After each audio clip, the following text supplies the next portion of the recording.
How did a former prisoner become the president of Senegal?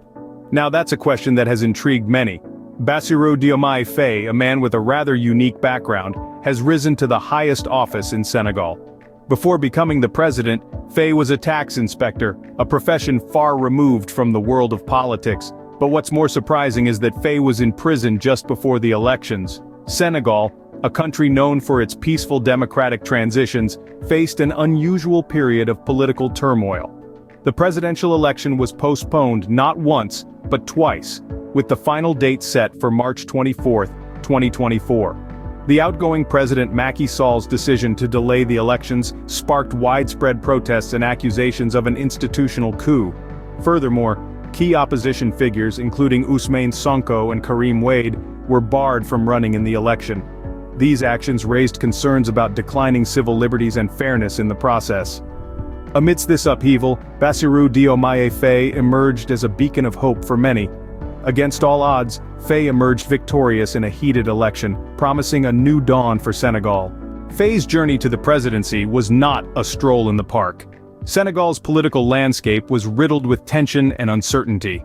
The presidential election, initially scheduled for March, was postponed to December, a move that sparked controversy and accusations of an institutional coup. This marked the first election delay in Senegal's history, raising concerns about the erosion of civil liberties. In the midst of this political unrest, major opposition figures were barred from running, leading to further worries about fairness and judiciary corruption. Amidst this chaos, Faye, a former tax inspector, stepped up. His campaign was underpinned by promises to tackle the very issues that were plaguing the country: corruption, political malpractice, and a need for a review of mining contracts and international relations.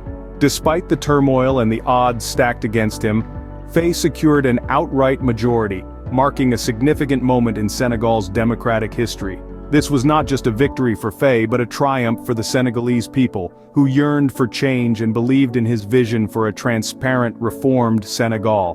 With Faye's victory, a new chapter unfolds in Senegal's political landscape. A former tax inspector, Faye's ascension to the presidency carries the hopes of an entire nation on its shoulders.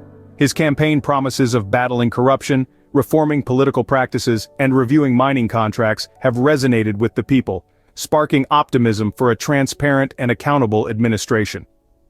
At just 44 years old, Faye is the youngest president in Senegal's history. His youth is not just a number but a symbol of the frustrations of a young populace burdened with unemployment and wary of foreign influence. His presidency is not just a change of guard, but a representation of the hopes and dreams of this young demographic.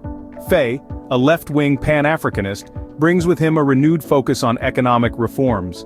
His victory signals the beginning of a new era in Senegal's political landscape, an era marked by a shift towards policies that put the interests of the Senegalese people at the forefront. Faye's presidency, born out of his unique journey, promises to bring significant changes to Senegal, aligning it more closely with the aspirations of its people.